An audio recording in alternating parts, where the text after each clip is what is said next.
Hello students, नमस्कार। जैसा कि आपको हमने कल आईपीसी की प्रमुख धाराएं 12 धाराएं तक बता चुके थे और आज आपके बीच आईपीसी की जो धाराएं बची हुई थी आपको ये धाराएं हम बताएंगे आज। जैसा कि 13वें नंबर पर आप देखेंगे कि विविध या विधि विरुद्ध जमाओं की धारा की बात करें, ये लगता है हमारा 141 धारा के तहत विधि विरुद्ध जमाओं की धारा लगती है। याद रखिएगा, आपके ऑप्शन में दे देगा 141 नंबर धारा कौन सी धारा के तहत आती है, तो आप बताएंगे कि विधि विरुद्ध जमाव धारा लगती है 141 नंबर धारा के तहत। कौन सी धारा के तहत? 141 नंबर धारा के तहत विधि विरुद्ध जमाव की धारा लगती है। ठीक है। आपके बीच है मिथ्या साक्ष्य देना। मिथ्या साक्ष्य देना आपसे पूछेगा कौन सी धारा के तहत आता है, तो आप बताएंगे 191 नंबर धारा के तहत मिथ्या साक्ष्य देना लागू होती है। 191 नंबर धारा के तहत मिथ्या साक्ष्य देना की धारा तहत लागू होती है। उसके बाद आपके बीच है हत्या करना। हत्या करना आप बताएंगे 300 धारा के तहत हत्या करना की धारा लगती है। 300 धारा के तहत हत्या करना धारा लगती है। उसके बाद है आपके बीच दिख रहा होगा 16वां नंबर आत्महत्या कोशिश। आत्महत्या कोशिश जो होता है हमारा 309 धारा के तहत आत्महत्या कोशिश की धारा लगती है। कौन सी नंबर पे? 309 नंबर धारा के तहत आत्महत्या कोशिश लगती है। उसके बाद आपके बीच है ठगी करना।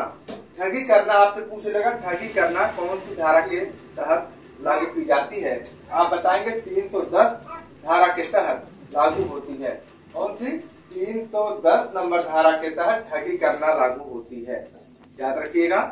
आपके बीच पूछेगा गर्भपात करना कौन सी धारा के तहत लागू किया जाता है, आप बताएंगे 312 धारा के तहत। 312 धारा के तहत गर्भपात करना लागू होता है।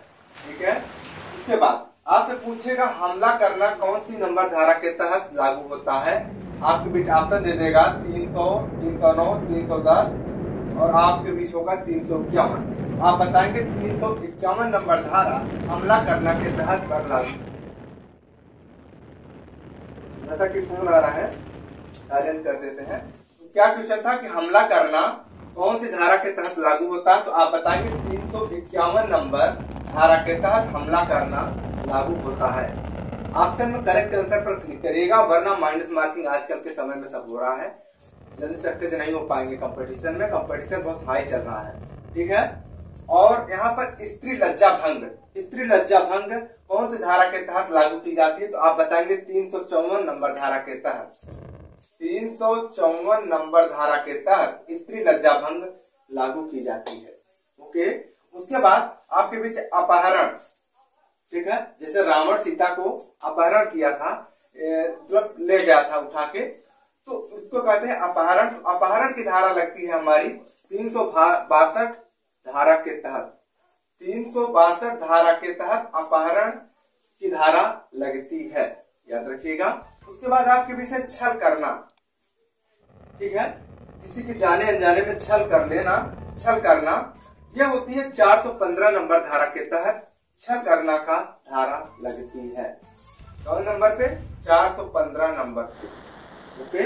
उसके बाद है आपके बीच गृहभेदन। गृहभेदन धारा किस नंबर पर लगती है, तो आप बताएंगे 445 नंबर धारा के तहत। 445 नंबर धारा के तहत गृहभेदन की धारा लगती है। ओके। इतना आप सब लर्न कर लीजिएगा, कंफ्यूज ना होइएगा कौन कौन सी धारा किसमें लागू की जाती है, नहीं तो तब माइनस में चला जाएगा, नंबर गिर जाएगा, कंपटीशन पे नहीं आ पाएंगे, इसलिए याद रखिएगा। उसके बाद है पति पत्नी। पत्नी अथवा पति अथवा पत्नी के जीवन काल में पुनः विवाह। ठीक है। ये कौन सी धारा के तहत लागू की जाती है, तो आप बताएंगे 494।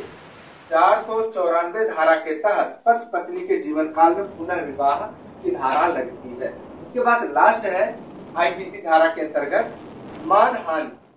मानहानि की धारा हमारी लगती है 499 धारा के तहत। कौन सी? 499 धारा के तहत मानहानि की धारा लगती है। ओके।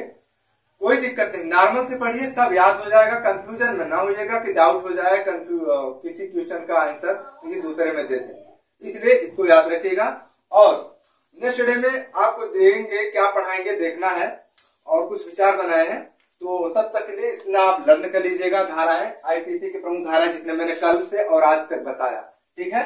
छोटी छोटी पॉइंटों को याद रखिए, कंफ्यूजन ना होइएगा, नहीं तो फिर वरना माइनस में हो जाएंगे, तो फिर कंपटीशन में फिर आप नहीं आ पाएंगे। डिमोटिवेट ना होइएगा, याद कर लीजिएगा, ठीक है, जैसे हम याद किए हैं। इसी के बीच अब आपको नेक्स्ट डे में पढ़ाएंगे जो भी टॉपिक होगी। लगे रहिए। क्लास अगर अच्छी लगी तो लाइक शेयर करिएगा सभी विद्यार्थियों के प्रति, शायद वो भी विद्यार्थी इस वीडियो को देखें, इस चीज को समझें, आईपीसी की प्रमुख धाराएं कौन सी धारा कितने पे लगती है। तो ठीक है, थैंक्स फॉर वॉचिंग।